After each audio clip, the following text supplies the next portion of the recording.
Gabriele Bortoleto, Isaac Hadjar, Kimi Antonelli and Ollie Beerman are just some of last season's incredible talents that come from Formula 2 and made the step into Formula 1. For many years, the Formula 2 feeder series has produced some of the finest talent the motorsport world has ever seen. And for the lucky few whose motorsport dreams have been achieved, there is a boatful that never made it. Every year it seems that there is at least one driver on the Formula 2 grid who is destined to make the pinnacle of motorsport. However, sometimes it doesn't quite work out. And for one reason or another, their Formula 1 dream is not quite achieved. So let's put yourself in their shoes. You're touted to be one of the biggest stars Formula 1 has ever seen, but you don't quite make it there. What are you going to do for the rest of your racing career? Well, that's why I am here today. I'm going to be looking at some of the greatest talents that Formula 2 has ever seen who missed Formula 1 and look at where they are now.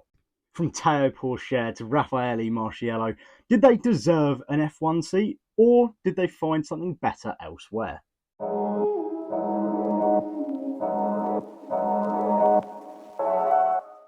The first driver that I'll be looking into today is Theo Pourchaire, the driver who basically gave me this whole idea for the video. After taking home 8 podiums and 2 wins in his first Formula 3 season, his calm and composed racing style made him look like a certain star for the future. Just a year later, he made the jump to Formula 2 with ART Grand Prix. And in this season, he became the youngest ever winner of a Formula 2 race, conquering the streets of Monaco at just 18 years old. This moment put his name in the headlights, and he was part of the Sauber Driver Academy as well, so he was surely destined for a Formula 1 seat in the future, right? At the end of that same season, Kimi Räikkönen retired from Formula 1, leaving an empty seat at Sauber Alfa Romeo. Unfortunately for Theo, they chose experience, and chose Valtteri Bottas to drive for them for the 2022 season. However, this wasn't all doom and gloom. The fact that he didn't get a Formula 1 seat in 2022 meant that he could develop his craft in Formula 2 even more, making him become one of the most complete drivers on the grid. And in 2023, on his third attempt of trying, he won the Formula 2 championship. So surely now, this meant he was going to get a Formula 1 seat. But with Audi's takeover soon incoming, the team didn't want another rookie in the seat. They wanted experience. Therefore, despite being the 2023 Formula 2 champion, Theo Pourchaire was left without a seat. 2024 was a bit of a tricky year for Theo Pourchaire. He competed in 1 race in the Japanese Super Formula Series and 6 races in the NTT IndyCar Series. And to say it lightly, his removal from the Arrow McLaren team in the IndyCar Series was a bit of a bad one. An incident on track with Argentinian Agustin Canapino then led to multiple death threats and abuse on social media by the Argentines' fans. This then led to Pourchaire's removal from the team being replaced with Nolan Siegel. So it's say 2024 was definitely a fall from grace for Theo Pourchaire after winning the championship in 2023. And at the back end of 2024 leading into 2025, Pourchaire decided to leave open wheel racing behind and instead go down the endurance route. After a Bahrain test in the Peugeot hypercar, he was announced as the development driver for the 2025 season. Alongside his developmental driver duties, he also decided to sign for Algarve Pro Racing, racing in the European Le Mans Series and also competing in the Le Mans 24-hour race this year. Despite being one of the biggest prodigies Formula 1 could have ever seen and a driver that I was personally backing to do really well in the series, it now seems that he is taking up the endurance route instead. The next driver on our list is Alex Lynn, a man whose career has constantly been about adaptability. In 2014, he stormed to the GB3 Championship, what is now Formula 3, joining names like Valtteri Bottas and Daniel Kvyat, who were destined to make Formula 1. At the same time, Lynn was part of the Red Bull Racing Junior Academy, and many believed he would be their next big Formula 1 prodigy. But, as we all know, the Red Bull Academy is a brutal one. And at a time when the likes of Gasly, Verstappen and Sainz were there, it was hard for Lynn to get a chance. He eventually parted ways with Red Bull and became a Williams development driver, but even still, that F1 opportunity never came. And to even make it relevant to one of my previous videos, he won the Macau Grand Prix in 2013. After GP3 success in 2014, the following 2 years he spent racing in GP2. In his 2 years in the series, he finished 6th both times, accumulating 5 wins and 9 podiums. However, this was still not enough to turn the heads of Formula 1 teams. But in 2018, after no luck with Formula 1, he decided to take his career in a different direction. He went to Formula E. Here, Alex redefined himself as a driver and once again found success. After driving for the likes of Jaguar, Virgin and Mahindra, he got his first win in the series in 2021 at the London E-Prix. For Lynn, it was a career reset, showing that there was life and success outside of Formula 1. Alongside his Formula E career, he also took up endurance racing. And in 2020, he even won the 24 Hours of Le Mans in the LMGT Pro Series with Aston Martin. Since that victory, he has driven in the LMP2 and Hypercar class of the World Endurance Championship, as well as racing in IMSA and the European Le Mans Series. 2023 was a great year for Alex as he came third at the 24 Hours of Le Mans with Cadillac. And he also won the European Le Mans Series in the LMP2 class with Algarve Racing. As of 2025, he has been with Cadillac for 4 years now, and on the other side of the garage is now Jenson Button. In 2025, he currently sits 4th in the World Endurance Championship Hypercar Series and placed 5th at the 24 Hours of Le Mans. So despite not making it to the pinnacle of open wheel racing with Formula 1, he has made it to the very top of the World Endurance Championship with Cadillac. Next up we have Jack Aitken. Now he did race once in Formula 1 in 2020, but that isn't a career. In the junior ranks, Jack was one of the most dependable names out there. And after finishing runner-up in the GP3 series in 2017, Jack made the step up to Formula 2 where he competed for 3 years. 2 race winner and a part of the Renault and then later on Williams Driver Academy, Jack was set for Formula 1.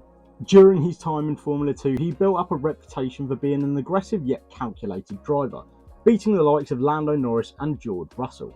In those 3 years, he had a season best of 5th place, and he also won 4 races and got 11 podiums. And these results didn't go unnoticed as he was kept on the radar of several Formula 1 teams. And in 2020, his opportunity was there for him at the Sakhir Grand Prix. After Lewis Hamilton contracted the coronavirus, the former Williams racing driver George Russell was put into the Mercedes, leaving a space open for Jack to race in the Williams. However, in the same race that he made his Formula 1 debut, he also seemed to finish his Formula 1 career as well. Coming out of the last corner in Bahrain, he had a spin and crashed into the barrier, and we have not seen him in Formula 1 since. Since then, Jack has followed the path of the previous 2 drivers that I've covered in this video, that being endurance racing. It was in 2021 where Jack's biggest shift in his career came as well, after a massive crash here at the top of Eau Rouge with Kevin Estre in the 24 Hours of Spa-Francorchamps. This showed the young Brit's resilience, and he quickly became one of the most consistent drivers in the GT World Challenge Series, racing cars like the Lamborghini Huracan GT3. And his gamble to move from open wheel racing to touring cars has definitely paid off. He has now got multiple wins and podiums under his belt, and is now one of the most highly rated drivers in the GT World Challenge Series. Jack's story is another example that success in motorsport isn't just at the level of Formula 1. Sometimes taking a different path to what you initially imagined can be more fulfilling than you ever thought. From speaking about an up-and-coming touring car racer in Jack Aitken, now to one of the most successful touring car drivers in the world, that being Raffaele Marciello. Back in the 2010s, few names in the junior single-seater racing series carried as much weight as Raffaele Marciello. A member of the Ferrari Driver Academy and the 2013 Formula 3 winner, Raffaele seemed like he could be Ferrari's next big hope. In his 3 years across GP2, Raffaele had one problem, and that was consistency. With only 1 win and 14 podiums in 3 years of being in the series, he didn't show Ferrari enough to warrant a step up to Formula 1. But instead of walking away from racing altogether, Raffaele decided to reinvent himself. Instead, he switched to touring car racing with Mercedes AMG, and from that moment on, he completely dominated. He's won the GT World Challenge Europe title, the Endurance Cup, and multiple major endurance races across the globe, like the 24 Hours of Spa and the 24 Hours of Nürburgring. His raw speed and talent have earned him respect from factory teams and fans alike. Over the last few years, Marciello has become the benchmark for GT3 competition. What makes his story special is that he turned the end of a dream into the start of a new one. Marciello may have missed out on Formula 1, however he built a legacy that many drivers never achieved, that being one of the greatest touring car drivers ever. For him, Formula 1 wasn't the finish line. He proved that there are multiple routes to make it to the top of motorsport. In 2020, Callum Ilott made it closer to Formula 1 than perhaps anyone on the Formula 2 grid. And there were two major reasons for that. The first being that he was part of the Ferrari Driver Academy, and the second being that he finished the 2020 Formula 2 Championship in second place, just behind Mick Schumacher, showing that he had the credentials to make it to the very top. That season he delivered under huge pressure, taking home wins, podiums and pole positions. Long before that, Callum had a stellar karting career, winning 9 championships in 4 years. But despite all of these accolades, it wasn't enough to get him a Formula 1 seat, ahead of his title rival in 2020, Mick Schumacher. He ended up taking the Haas seat for the following season, leaving Callum on the sidelines. Due to political and commercial reasons, the Schumacher name was able to return to Formula 1, meaning that Callum would be a test driver for Ferrari for 2021. Alongside his test driver duties, Callum delved into other racing series as well. And in his first attempt at the 24 Hours of Le Mans in the LMGTE AM class, he finished third with Iron Lynx. In 2021, Callum also competed in IndyCar for the first time with Junko's Hollinger Racing, competing in 3 races at the end of the season. This bold move overseas saw Callum get a permanent seat in the series for the next 2 years. But in 2024 he shifted focus again, joining the Hypercar series of the World Endurance Championship with Hertz team Jota in the Porsche. Here his technical ability and racecraft shone, and he even picked up his first win in the series. But earlier on this year he made his return to IndyCar, this time with Prema Racing, and alongside him in the team was Robert Schwartzman, another man who I possibly could add to this list as well. Overall, Callum may have never really had a true shot at Formula 1. However, his versatility is something that he has built a career off of. From Formula 2 frontrunner to IndyCar driver to hypercar racer, Callum shows that in any series he competes, he will always do well. And he is living proof that talent always finds a way, even if the door to Formula 1 does close. Another driver with a stellar single-seater junior career is Oliver Rowland. A multiple-time Formula 2 winner and a long-time Renault development driver, Rowland always seemed on the very edge of breaking through to Formula 1. With 2 wins and 10 podiums in the 2017 Formula 2 Championship, Oliver Rowland finished third in the championship, fighting against the likes of Charles Leclerc, showing what talent there was that year. But despite these results, the Formula 1 door was never opened. Rowland tested for both Renault and Williams, but like many others, seemed to be stuck in the loop of only being a test or reserve driver. But that all changed in 2018 when he joined Formula E with Nissan E-Dams. Instantly he looked right in his place. The tight street circuits, energy management and strategy-focused racing suited his driving style down to a T. In the 2019-2020 season he took his first win with Nissan, and just 2 years later he joined Mahindra Racing Team. However, in this stint in his career, the success was scarce, with only 1 podium in 2 years. However, a return to Nissan for the 23-24 season showed that Rowland was back to his best. Taking home 2 wins and 7 podiums in his first season back with Nissan, it showed that Rowland had a lot more to prove. He finished the 23-24 season in 4th place in the championship standings, so could he do any better the next year? And the answer to that question is yes. Despite picking up the same amount of podiums, that being 7, he picked up 2 more race wins, bringing his total to 4 for the 24-25 season. And putting those results together means he won the championship in his 7th time of asking. Oliver Rowland's story is proof that missing F1 doesn't mean that you're missing out on success. Over the past 2 years, he has turned Formula E into his stage, and he has built a career based off of consistency and perseverance. While speaking about Oliver Rowland, we mentioned that Charles Leclerc won the Formula 2 championship in 2017, yet his teammate was another star in the making, that being Antonio Fuoco. For Antonio, Formula 1 was always the dream.